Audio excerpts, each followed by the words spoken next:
The iron gates of the northern citadel opened with a slow, echoing sound. The cold wind of the borderlands swept through the training field as Mira Vex walked across the ground. Her boots were worn from endless patrols. Her uniform was clean but plain. She carried no fancy crest, no high-rank mark, only the silver badge of a scout. Mira's steps were steady, but inside her chest her heart beat like a drum. She had practiced what to say over and over again. Today she was going to ask the Beta Council to let her lead a mission beyond the storm belt. She had spent months mapping the area while others stayed behind the walls. She knew she could do it. But convincing the council would not be easy. Above the wide field stood the Beta Hall, tall towers of steel and glass. The council met inside, guarded by two soldiers who looked at her like she didn't belong there. One of them tilted his head with a smirk. "You sure you're in the right place, Scout?" he said. Mira didn't respond. She simply handed her pass. Her calmness annoyed them, but they let her through. Inside the hall, the Beta leaders sat in a long, curved row. At the center was Beta Rin, tall and broad, wearing the gold symbol of leadership across his chest. His voice carried easily across the room. He had been a soldier since youth, and many admired him. He was also known for his pride. Mira stood on the platform below them. Her hands were tight at her sides, but her face remained calm. "State your request," Rin said, leaning back in his chair. Mira took a breath. "I wish to lead the expedition beyond the storm belt," she said. "I have mapped every path. I know where the air pockets are stable. I can get the team through without losing a single unit." For a brief second, the room was silent. And then Rin laughed. It wasn't a kind laugh. It was sharp, loud, and mocking. "You?" he said with a grin. "A little scout leading an elite mission? That's amusing." The other betas chuckled too. One of them shook his head. Another whispered something under his breath. Mira kept her voice steady. "I am the only one who has crossed the storm safely. My maps are complete. You don't need to trust me. Just use the data." Rin raised a hand to silence her. "The council decides who leads missions. And we do not send scouts to command warriors. But," he stood up, his long cloak flowing behind him. "No, you will stay where you belong. We don't need your little drawings. Real leaders don't need luck." Laughter filled the room again. Mira felt the sound like cold rain. She looked down for a moment. Not because she was weak, because she was angry. She had worked too hard to be dismissed like that. When the meeting ended, the other scouts avoided her eyes. Some felt bad, some didn't care. Rin walked past her with a confident stride, not even glancing her way. To him, she was invisible. Mira walked to the outer wall of the citadel and stared at the gray sky. The storm belt was a dark line in the distance, moving like a sleeping giant. She remembered the sound of the wind out there, how it had tried to break her, how she had learned to listen and move with it. She wasn't just lucky, she was prepared. She whispered to herself, "I'll prove it, even if no one listens." That night, the camp was quiet, but a strange tension hung in the air. Rumors spread quickly through the lower ranks. The Alpha King had returned. For many, he was more myth than man, a leader who never spoke without purpose, a warrior who walked through storms as if they were nothing. His presence changed everything. The betas who had been laughing earlier now straightened their uniforms and spoke carefully. The Alpha King arrived in silence. The great doors opened and his convoy entered. His armor was dark silver, marked with the crest of the first pack. His eyes scanned everything, sharp and steady. Soldiers bowed their heads as he passed. Mira was not expecting to see him. She had only heard stories about how he led battles no one else dared to fight, how his decisions shaped the future of all packs. She quickly moved out of the path to avoid drawing attention, but the Alpha's gaze paused for just a second. It landed on her. The next morning, the council hall was full again.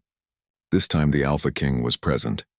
Every beta leader stood stiffly, their proud voices now measured. Rin greeted the Alpha with a deep bow. "It's good to have you back, my lord," Rin said. The Alpha didn't answer immediately. His voice was calm and low. "I've heard the storm belt grows stronger," he said. "We lost 3 outposts last season. Who leads the next mission?" Rin stepped forward confidently. "I will lead, my lord." The council already dismissed other suggestions. "We will follow my strategy." The Alpha tilted his head slightly. "And what of the scout who mapped the storms?" Rin blinked. "The scout?" The Alpha turned his eyes toward the lower part of the hall. Mira stood there quietly, unsure why she had been called. The Alpha raised a finger toward her. That one? The hall grew still. Even the air seemed to pause. She made a claim to lead, Rin said carefully, but she is only a scout. Her data is untested. We decided it was unnecessary. The Alpha stepped down from the council platform and walked toward Mira. His boots made a deep, steady sound against the floor. He stopped only a few feet from her. What is your name? He asked.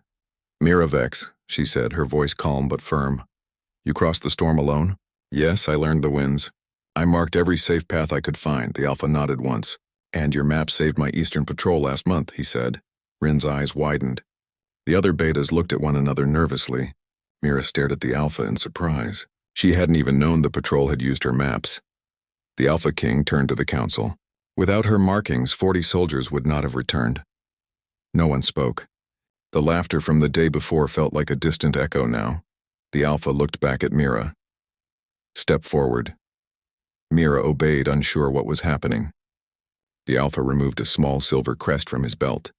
It was shaped like the symbol of the first pack, the mark of a royal pathfinder. In our law, the Alpha said, those who save lives are not shadows. They are light, and light must not be hidden. He placed the crest on Mira's shoulder. It glowed faintly in the light. Gasps filled the hall. This mark, he continued, belongs to my chosen pathfinder. From this day her word carries my voice. Rin's face tightened. The other betas bowed their heads. Mira felt the weight of the crest against her shoulder. It wasn't just metal. It was history. It was power. The Alpha stepped back. His voice carried through the hall like thunder rolling through calm air. Let every boarder hear it. A new path begins today. After the ceremony, whispers followed Mira wherever she walked. The soldiers who once ignored her now moved aside with respect. Some smiled at her. Others looked at her with disbelief. But no one laughed. Rin approached her, his usual grin gone. He didn't speak. He didn't need to. The world had changed in one single moment. Mira looked at the storm belt in the distance again. The winds were still howling, waiting. But now she wouldn't face it alone. She carried the Alpha King's mark. And the storm would no longer be a wall, and it would be a path. The storm belt howled like a restless beast. Dark clouds twisted above the horizon, flashing with silver light. The wind was strong enough to bend steel towers, but inside the northern citadel, everything was quiet. Every soldier, every leader, every scout knew that a new mission would begin at dawn. And at the center of it all stood Mira Vex, the once ignored scout, now wearing the crest of the Alpha King on her shoulder. She walked through the main hallway with calm steps. Soldiers who had once looked past her now moved aside with respect. They didn't know what to say, but their eyes said enough. Some were surprised, some curious, and some proud. Mira did not care for attention. What mattered was the mission. Inside the strategy hall, the Alpha King stood at a large circular table. A glowing map of the borderlands floated in the air. Storm paths were marked in red, safe zones in blue. Beta Rin was already there. His jaw was tight, his hands behind his back. He didn't laugh now. He stood still as the Alpha turned to Mira. Pathfinder, the Alpha said, using her new title. Show them the way, Mira nodded. She placed her hand over the glowing map. The storm lines shifted and bent as she traced the path she had walked alone months ago. This route will take us through the wind pockets here, she said clearly. If we move at night, the air pressure is lower. We'll avoid the strongest wave. Here, she pointed to a narrow curve. We'll find a calm tunnel. It looks dangerous, but it's the safest way. A few beta officers exchanged doubtful glances. One finally spoke. But the storm can change fast. If the tunnel closes, we're trapped. Mira looked at him and said calmly, It won't. I studied the pattern. It opens every 6 hours. If we stay on my timing, it will lead us straight to the southern pass. The Alpha King studied her face for a moment, then gave a single nod. Then that is the path we will follow. Rin's jaw clenched, but he said nothing. The next morning, the expedition team gathered at the border gate. Heavy steel transports lined up, engines humming softly. Soldiers strapped on their gear. Drones floated above, blinking green. Mira walked to the front. She wore a light wind guard suit, nothing flashy, just like before. But now a silver crest shone on her shoulder. Rin approached her. For the first time, his usual proud smile was gone. You think you can lead soldiers through that storm? he asked quietly. Mira met his gaze without fear. I don't think. I know. For a brief second, Rin said nothing. Then he turned and climbed into his transport without another word. When the gates opened, the storm roared like a living thing. The first gust of wind slammed into the convoy, shaking every transport. The soldiers tightened their grips. Mira raised her hand from the lead vehicle, signaling the start. The convoy moved forward slowly, engines pushing against the wall of wind. Inside the Alpha King's transport, silence filled the air. The Alpha watched Mira through the front window as she guided the way. Every movement she made was steady. She didn't flinch. She didn't hesitate. Hours passed. The storm grew louder, spinning faster around them. Lightning flashed in the distance. The ground trembled under their wheels. Commander, pressure increasing, a soldier shouted. Stay on Mira's timing, the Alpha replied calmly. Up ahead, Mira stood on the observation deck, her cloak snapping in the wind. She looked at the swirling clouds and counted under her breath. She could feel the air shift, a rhythm she had learned long ago when no one believed in her. 3, 2, 1, she raised her hand again. The convoy turned sharply to the left, sliding into a narrow path between two storm walls. Then, as if the storm itself obeyed her, the winds softened. The howling faded. They were inside the tunnel she had spoken of. Soldiers stared through the windows, amazed. The tunnel was a long, swirling path of calm wind, glowing faintly with blue light from the static energy above. Outside, the storm raged like a monster locked behind invisible glass. But inside, it was peaceful. Even Rin, who sat near the front, couldn't hide his surprise. She was right, a soldier whispered. Rin's fists tightened. He didn't reply. The Alpha's voice came through the comms. Excellent timing, Pathfinder. Keep leading. Mira allowed herself a small breath of relief, but she knew the hardest part wasn't over. The storm was always changing. She needed to stay focused. Halfway through the tunnel, the storm shifted. The light flickered. The ground shook. A deep rumbling echoed from above. Pressure rising again. Someone called out. Mira narrowed her eyes. She could see it, a wave forming to the east, pressing against the tunnel. It wasn't in her original calculations. The storm was changing faster than expected. Rin's voice came through the channel. We should turn back. No, Mira said firmly. If we turn back now, we'll lose the comm zone. We'll be stuck between waves. Then what do you suggest, Pathfinder? Rin's tone was sharp. Mira climbed to the top deck and signaled the Alpha's transport. The Alpha appeared on the channel. What do you see? She pointed to a narrow side path. There's another tunnel forming there. It wasn't there before, but it's stable. I can guide us through it, Rin snapped, and that's not on the map. It doesn't need to be, Mira replied calmly. The storm talks if you learn to listen. There was silence. Then the Alpha's voice, clear and firm. Follow Mira. The convoy turned again. The vehicles shook as the wind slammed into them, but Mira's timing was perfect. The wave passed just behind them, missing by seconds. As they entered the new tunnel, the storm settled again. Inside the transport, Rin stared out the window, speechless. The soldiers cheered softly. Even the oldest veterans had never seen someone navigate the storm like this. At last, after long hours, the storm broke apart. The convoy rolled out into clear skies.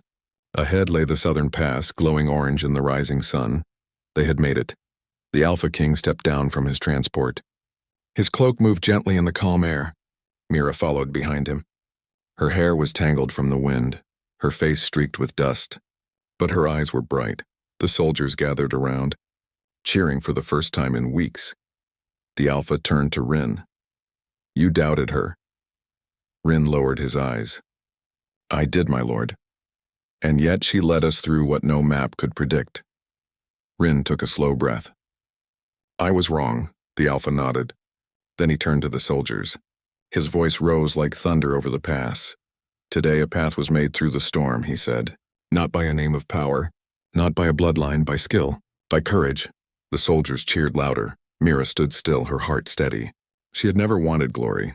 She only wanted to prove what she could do, but now her name would not be forgotten. As the team set up the new base, Mira walked to the edge of the pass. From here she could see the whole storm belt like a sleeping dragon. Once it had been the barrier between her and the world. Now it was a road she had claimed. Rin approached her slowly. For the first time his voice was quiet. You saw what no one else could, he said. Mira didn't turn to face him. I just listened when no one else would. Rin nodded once. I should have listened too. Mira looked at him then, not with anger, but with calm strength. Then listen next time. Not just to me, to anyone who knows something worth hearing. He gave a small, respectful nod and walked away. That night, a ceremony was held at the southern pass. The Alpha King stood on the platform, the storm wind behind him, the sun fading into gold. Soldiers lined up in perfect rows. Mira Vex, the Alpha said, his voice strong. Step forward, she did. You were once a scout no one listened to, he continued. Now you are the path that carried us through the storm. Let the world remember this day. He raised his hand and touched the crest on her shoulder. From this moment, your name will be carried with the first pack, not as a follower, but as a leader. Cheers filled the air. The wind itself seemed to bend around the sound. Mira didn't cry. She didn't tremble. She simply stood tall, her eyes fixed on the stars beginning to appear in the night sky. She had walked through storms alone. She had faced laughter and rejection, and now the same world that once ignored her followed her lead. Later, when the crowd had gone quiet, the Alpha spoke to her softly. The storm never truly ends. It waits, it tests, but now it knows your name. Mira smiled faintly, then let it test me again. The Alpha nodded with pride. You carry the future, Pathfinder. And so, under the silent stars and the sleeping storm, Mira Vex, once just a scout, stood as a symbol of change. She had not fought with strength. She had not ruled with fear. She had led with skill, calm, and belief, and the world had finally learned to listen.